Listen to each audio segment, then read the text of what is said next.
La economía argentina volvió a crecer con fuerza en el tercer trimestre del año, a pesar del riesgo peronista. Veámoslo. Durante el segundo trimestre de este año 2025, la economía argentina se contrajo un 0,1% con respecto al trimestre anterior. Se trata de un dato obviamente negativo que contrasta con el fuerte ritmo de crecimiento que había experimentado durante los trimestres anteriores. Y si usáramos esa habitual definición de recesión de 2 trimestres consecutivos de crecimiento negativo, deberíamos concluir que si la economía argentina se hubiese vuelto a contraer durante el tercer trimestre de este año, habría vuelto a entrar en recesión, como ya sucedió en varias ocasiones durante el anterior gobierno peronista. Pero afortunadamente parece que no ha sido así. Cada mes el INDEC argentino publica una especie de PIB mensual, el EMAE, el estimador mensual de actividad económica, que nos sirve para conocer adelantadamente qué nos terminará diciendo el dato de PIB trimestral cuando se publique dentro de varias semanas. Y en este caso acabamos de conocer ya el dato del EMAE correspondiente al mes de septiembre, de modo que ya tenemos el indicador de actividad de julio, de agosto y de septiembre, es decir, del tercer trimestre del año. Y la conclusión que podemos extraer es que la economía argentina está volviendo a crecer.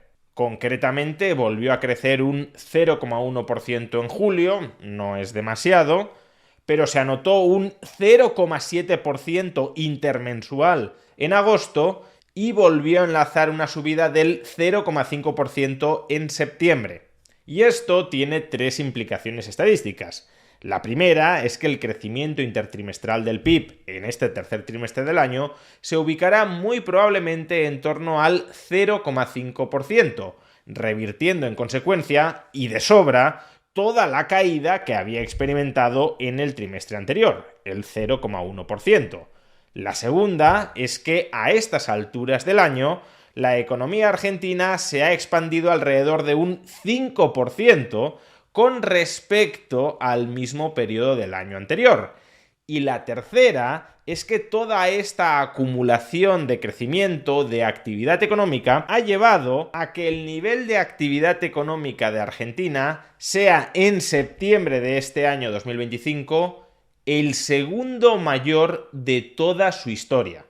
Pero ¿por qué la economía argentina se contrajo durante el segundo trimestre del año y ha crecido de un modo tan apreciable durante este tercer trimestre del año, a pesar de concurrir en este tercer trimestre el riesgo peronista que desde luego hundió las cotizaciones bursátiles y disparó la prima de riesgo del país? Pues probablemente haya varios factores que lo expliquen, pero desde luego uno de ellos es este.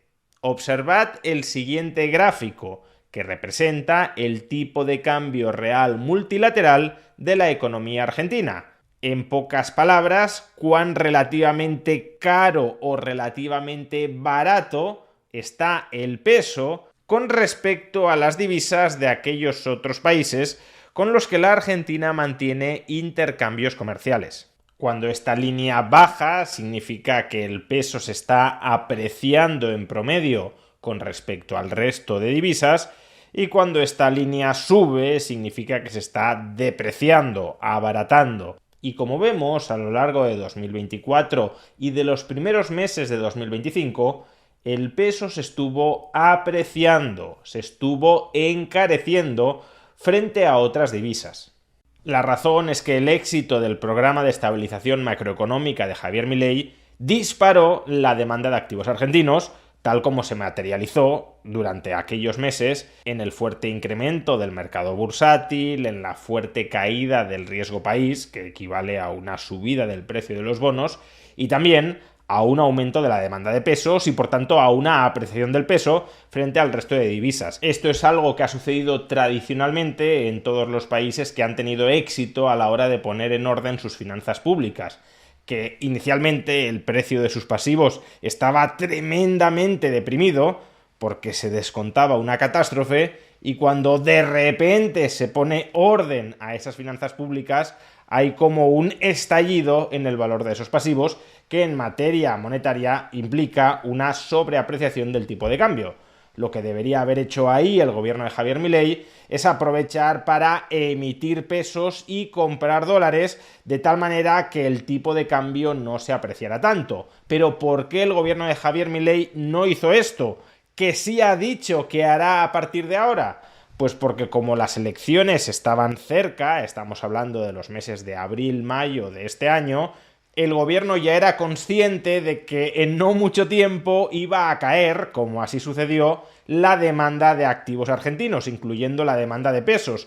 Con lo cual, si en marzo, abril, mayo te hubieses puesto a generar masivas cantidades de pesos para comprar dólares, durante los meses siguientes tendrías que haber recomprado todos esos pesos, liquidando los dólares que habías adquirido previamente. En cualquier caso, y dejando de lado si el gobierno de Javier Milei actuó bien o mal durante esos meses, esto fue exactamente lo que sucedió en abril-mayo.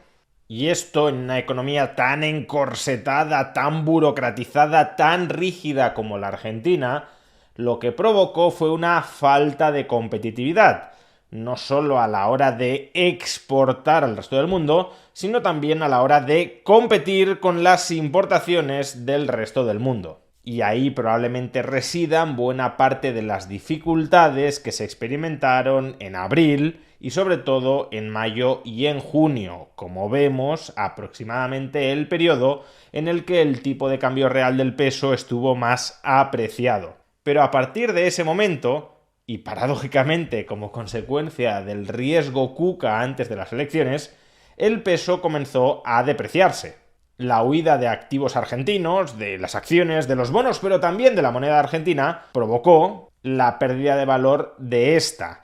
Algo que puede tener una repercusión muy negativa sobre la inflación, pero que el gobierno de Javier Milei consiguió, grosso modo, controlar a través de un apretón monetario, que también puede provocar dificultades financieras sobre los agentes económicos, pero que, por otro lado, esa depreciación del peso puede contribuir a relanzar la competitividad de la economía argentina, sobre todo si el nivel de precios internos del país no se dispara al mismo ritmo o en mayor medida que la depreciación nominal del peso, cosa que no ocurrió, como ya explicamos en vídeos anteriores.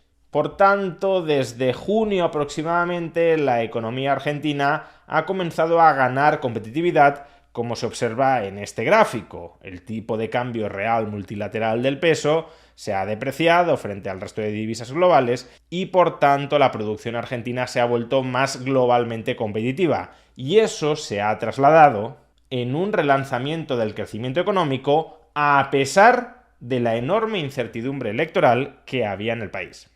Y si esto es lo que ha sucedido hasta el mes de septiembre, mostrando que la economía argentina es hasta cierto punto resiliente al mismísimo peronismo, entonces, a partir del mes de octubre, despejado ya el riesgo electoral peronista, con estabilidad macroeconómica, con estabilidad cambiaria, pero no con sobreapreciación del peso, y además con una agenda de reformas encima de la mesa parlamentaria muy transformadoras de la arquitectura institucional de la Argentina, el futuro que puede tener esta economía, si se le deja, laissez-faire, es verdaderamente prometedor.